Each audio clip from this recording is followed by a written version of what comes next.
Elvira Miranda, quien es vicepresidenta de OSACRA, la obra social de las amas de casa, y además también es la secretaria de finanzas del sindicato. Hola Elvira, ¿cómo andás? Hola, ¿cómo estás?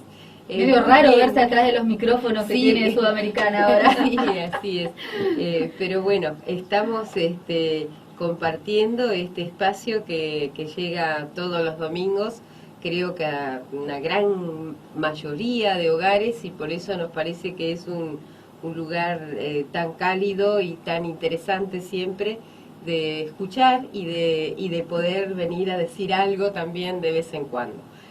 Nosotras atravesamos una semana, creo que todas fuimos contestes de una gran marcha, sí, que se ha hecho, Ni Una Menos, vivas las queremos. Ese fue el eslogan de este año, de este año, exactamente, desde el año pasado hasta este año, el SACRA en todo el país participó de las marchas, sacó documentos, hizo jornadas de reflexión, y la verdad es que aún aquellas mujeres que no pudieron concurrir a las marchas, yo creo que estarán solidarizándose con estas consignas desde sus hogares, desde sus lugares de trabajo, y queríamos destacar simplemente que es una tarea que venimos desarrollando hace muchísimo tiempo. Quiero recordar en el día de hoy, si me permitís, a dos mujeres que en los 30 y pico de años de caminar esta cuestión de los derechos de las mujeres me impactaron, porque me hicieron ver por primera vez esta cuestión hace muchísimos años. La primera fue Norma Báez, la primer secretaria de la mujer de la Municipalidad de Paso de los Libres, y también la primer funcionaria que ocupaba ese espacio en toda la provincia, allá por los años 90. Se constituía esa secretaría, y ella planteaba en ese entonces este tema de que llevaba mujeres a su casa, porque no existía ningún tipo de red ni de institución, ni además estaba muy naturalizada la temática de la violencia, y bueno, con todas las consecuencias que eso significaba. Había armado una red con un área de la justicia, bueno, en fin, toda una lucha muy, muy personal que había generado, y el debate y la discusión de lo que significaba la violencia en el hogar, incluso en los niños, que son mudos testigos, que luego repiten y además impactan, cómo había afectado, por ejemplo, en casos de personas conocidas, hasta la lectoescritura, por ejemplo, de los efectos de la violencia, ¿no es cierto?, que es un mal que, además de llevarse vidas, reduce en muchísimas condiciones a las personas que son partícipes de esas situaciones.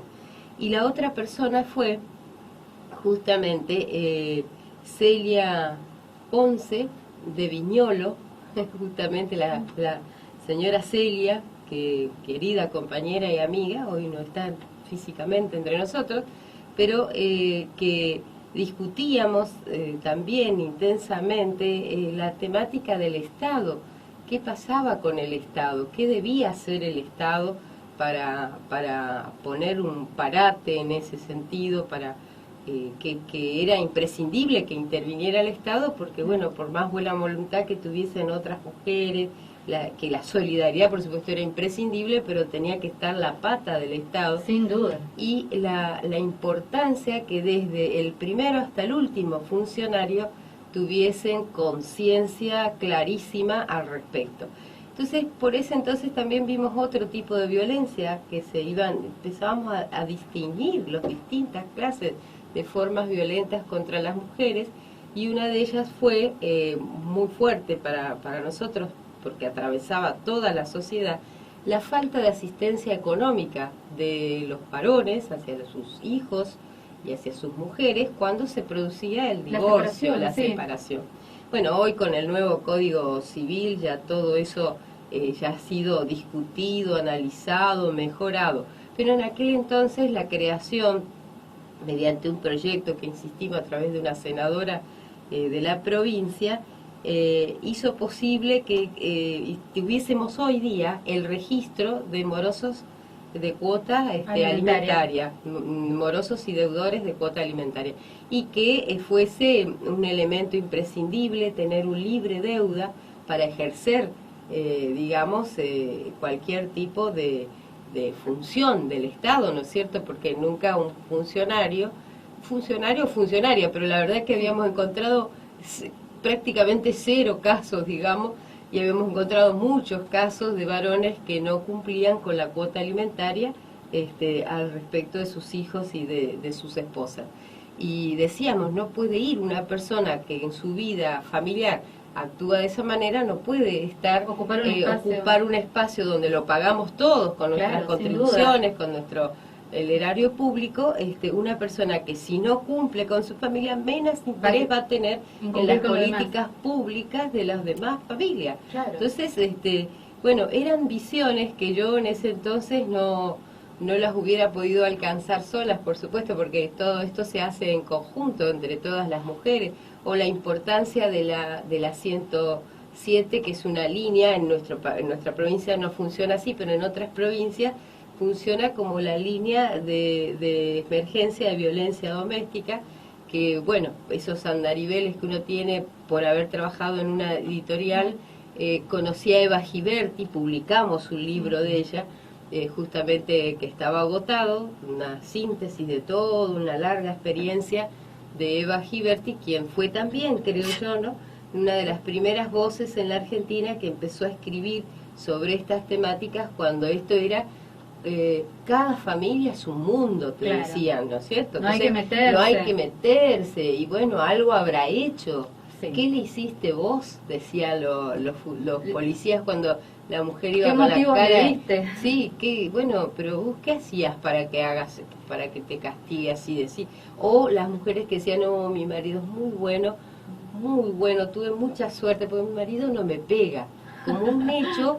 Claro, bueno, a lo largo de casi 30 y pico de años, imagínense la sociedad, encontramos mujeres que pensaban así, que sostenían eso. Todavía se siguen escuchando algunas voces, todavía, y a mí lo que más me sorprende es que incluso en generaciones jóvenes sigue nutriéndose este vínculo y este círculo de la violencia ya desde el noviazgo. Sí. Y te sorprende, pero en realidad no debería sorprendernos porque lo tenemos presente en los medios de comunicación cuando transforman en objeto a la mujer, no en persona, o en las formas de movernos o de pensar o de decir, la falta de tolerancia también hacia el otro. Entonces todo esto no debería sorprendernos. La verdad que dolía el corazón cuando en la Plaza Vera se nombraban los sucesivos nombres de mujeres que ya no están. Las mamás que hablaban de esa ausencia, yo que tengo una hija joven, se me estrujaba el corazón de solo imaginarme un chiquitito estar en los zapatos de esa mujer, o aquellas que yo veía por la tele esa noche que hablaban de hijas que habían desaparecido un día y nunca más la encontraron, cuando se desnudaba de esta manera. Y se sigue cuestionando, por supuesto, la falta de respuesta ante las organizaciones de tratas de personas, donde de golpe una de nuestras hijas o de nuestros hijos también desaparecen y nunca más los volvemos a ver. Hacía 18 años que una señora que daba testimonio había dejado de ver a su hija, 18 años, y nadie nunca le dijo nada, a dónde podía estar, qué pasó con ella. Y bueno, vi papás también, vi hombres, muchachos con sus novias en la Plaza Vera, cosa que me encantó. Vi niños que vinieron de las manos de organizaciones religiosas que hicieron un evento allí para reconstituir a la familia en pos de todas estas cosas, la tolerancia, el respeto, verla a la otra persona. Sí. Bueno, y muchísimas organizaciones sindicales, políticas, institucionales que marcharon por la calle Junín, y la verdad es que fue numeroso, que fue duro escuchar muchas cosas, y tenemos que seguir trabajando porque realmente, para que no haya ni una menos, un detalle, estaban las primeras en la plaza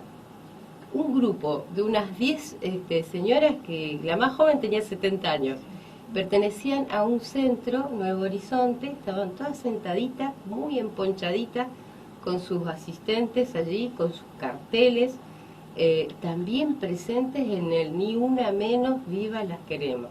Nosotras, por ejemplo, nos encontramos con las mujeres que son el centro de jubiladas, que también se movilizaron con sus carteles, porque bueno, ellas además pensaban que el tema el sistema jubilatorio debe quedar en 60 años, decía, porque claro, si no, sí que vamos a estar perdiendo gente en el camino, y por eso ellas decían, ni una menos, ni una jubilada menos queremos que se sigan pudiendo jubilar las mujeres a los 60 años, que no es una casualidad, sino que justamente es una política pública que reconoce los dobles jornales.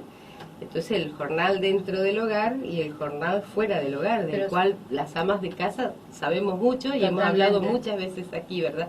Así que estaban con sus carteles también, y lo extraordinario es que fue a lo largo y ancho de todo el país, y en Buenos Aires fue enorme. El Sacra también estuvo presente con una columna acompañando, y creo que tenemos que seguir debatiendo todos los días cómo podemos hacer algo para modificar los elementos que influencian para que estas cosas pasen.